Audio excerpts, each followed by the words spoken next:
Are you listening? Damn.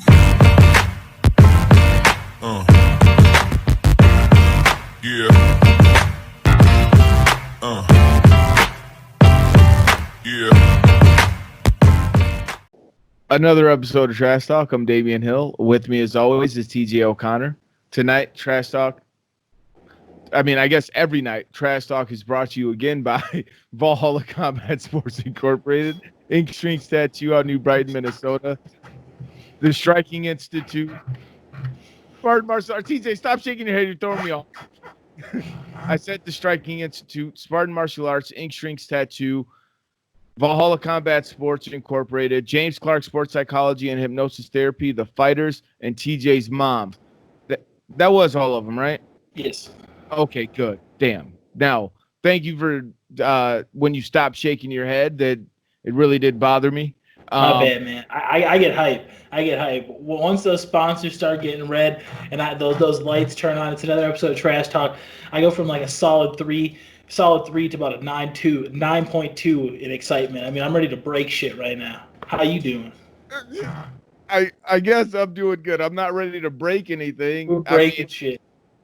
I wish we had some exclusive news to break, but I guess we don't. What are we here to discuss tonight? We're here to talk about the fictional boogeyman of the fighting game. I mean, I guess I say fictional with quotes because some people believe it to be true, so it can't be fake. And that's our good pal Ring Rust, and how that's going to play into factor once the quarantine gets lifted, shows get going again. Because I mean, you got to think there's a lot of guys that haven't fought in a while that were set to fight, make their debuts, stuff like that, and we're looking at adding another 3, 4, or 5 months to this. I mean, because even if they lifted this today, winter fight's going to start June, July. So I mean, who knows how long this goes? So, what type of factor is that going to play into guys? Because I mean, it's realistically, it's everybody. It's not one person dealing with this. It's everybody can't fight right now unless they're just in the backyard doing it illegally. And if they are, let us know. We're trying to break fight news. And if they're not, you know what I mean? It is what it is. So what are your thoughts on this and ring rust as a whole and how it's going to play into the whole COVID-19? Dude, honestly, this is a really interesting topic just because, I mean, one, I feel personally attached to it. I'll get more into that as I'm explaining, but ring rust is one of those things where you take, most people believe it to be anyway, when you take time away from the cage and from fighting, boxing ring, kickboxing ring, all that, you know. So anyway, because that's why it's called ring rust. But anyway, excuse me. But anyway, taking away time from actually competing in the fight, not necessarily training and all of that stuff, but taking away time from training, from fighting specifically itself, and then a year, maybe 2 years later, having a fight again. And I mean, in some cases, even longer. I mean, there have been those cases. None come to my head right now, but anyway, Google it. Anyhow, the the people that take off that much time, when they come back, some people say that they don't necessarily look the same, they don't perform the same, things like that. And that's where the whole concept of ring rust gets brought into the game, or, you know, gets looked at. Now, I'm one of those guys that believes in, if you believe in it, then it exists.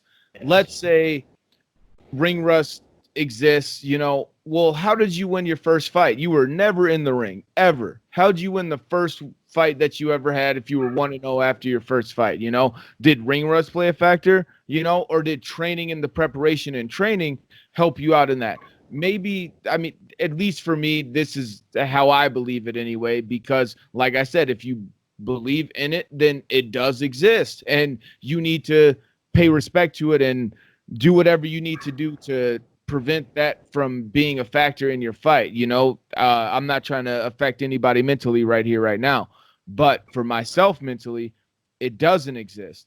I had taken off 2 years for medical reasons and then come back into one of my fights. And then after, when I came back, I won a 5-round unanimous decision, and I thought that I did pretty good. Ring rust didn't feel any different because I had never left the gym. I was in the gym every single day, all the time, just as much as if I was getting ready for a fight. Because, like you said, we don't know when this whole what fucking COVID pandemic.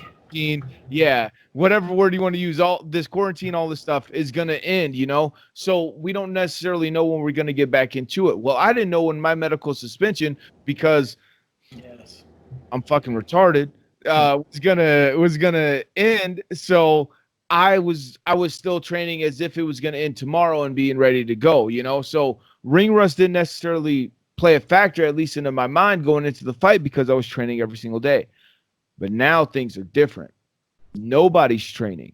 Nobody's doing anything. And one of my biggest factors into believing that ring rust didn't exist was believing in the fact of how much training I'm getting in while I'm not actually competing in the cage, while I'm not competing in the ring. All of those things, you know, I'm still training, I'm still getting ready. So I shouldn't be rusty when I get back in there, you know. But now it's a little bit different. You're not training, you're not getting the competition. I used to sit and meditate on some of my fights, like thinking in my head like how sparring would go down, like even with you, like I'm not even exaggerating right now. Like I'd think in my head like TJ usually comes out like this, how would I go against him like this, blah blah blah blah blah, and think of you as like the best possible way that you would be ever to approach me, and me at my weakest, and just playing that along in my head. But that only does so much. It's like mental preparation, or at least visualizing and all that thing, but just that only does so much. Now with the actual time off, because at the end of the day, with all my mental preparation, we got to go spar, we got to go roll, we got to go roll with other guys, we got to spar with other guys, we got to do all of those things in the gym and prepare yourself for the fight. Now that is taken out of it. So it's not necessarily ring rust as a whole that I believe is going to play a factor when everybody comes back. I believe that it's just rustiness in general, not necessarily like the fact that you're not ready for a fight, that fact that you ain't been training, you ain't been rolling. Everybody does know, like, the more active you are in your rolling and in your sparring, the more of an edge you have when it's going down. Now, the longer of a break you take while other people are still doing it, it usually shows a lot more, you know? So that, I believe, is another aspect of ring rust, you know, why people believe in it. But now everybody's taking that break. Dude, I don't think I answered your question. I'm No, I feel like conclusion of the answer and then not answering it. no, I feel like you hit the nail right on the head. I mean, when talking about it, at least from my opinion as well, ring rust in a whole and what people associate as ring rust, I feel like it's a mental thing. I feel like it's a mental blocker. You start thinking, oh, I haven't been to the gym, I haven't fought in this long. But I mean, it comes down to it, and I mean, at the end of the day, as much as you say, you know, how mentally strong you have to be for fighting, you know, however it is, it's still a physical sport. Fighting is very physical. So I think guys take time off and they come back and their cardio's not as well. They attribute that, oh man, it's ring rust because they weren't doing the sparring. I mean, and everybody's different. Maybe some people, like I said, just mentally mess with themselves. But I think you hit the nail on the head when you said that. I mean, it's a mental thing, and it's going to affect those who allow it to affect them. And if you don't understand me, I feel like that sounds silly. It sounds cliche, but I feel like that really gets the point across. If you think about it, if you make it a factor, it will become a factor. Yeah, it's one of those things. If you believe it exists, then it does exist. I believe that's the way I put it before, but I think that there's a more a scientific belief or something that goes behind that too, where, you know what, fuck it. I'm not smart enough to explain, and You guys can. I would say look it up, but I didn't give a good enough description to look up anything. So No, no, decipher that. Decipher it. there you go. Boom.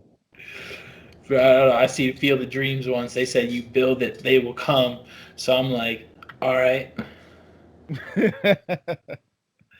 Oh my god. So I guess like the ring rust exists if you believe it does, but now it's a different factor with the whole no one is really able to train, and I mean at least publicly, because maybe there are some guys out there getting some training.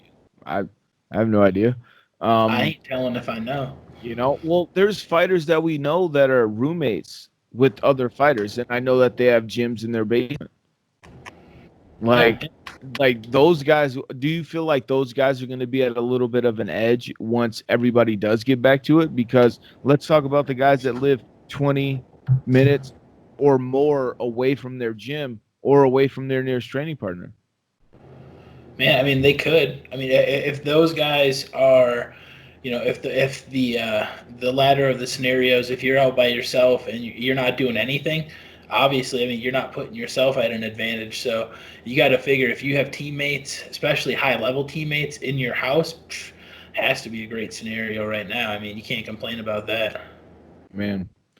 Oh, fuck. I feel like we could go on a little bit more, but how long have we been going right now? About 10 minutes. All right. I feel like that's about That's all you're getting. yeah. But the part 2 tomorrow. But for now, like the video, subscribe. You know the drill. Making me repeat myself. It's getting a little carried away. But subscribe to Trash Talk with Damien and TJ. Don't be Now. I'm sorry, repeat that for the camera. I cut you off. Oh, I'm sorry. I thought that you heard me. If you misinterpreted what I said, let me make it really, really clear. Don't be a hoe.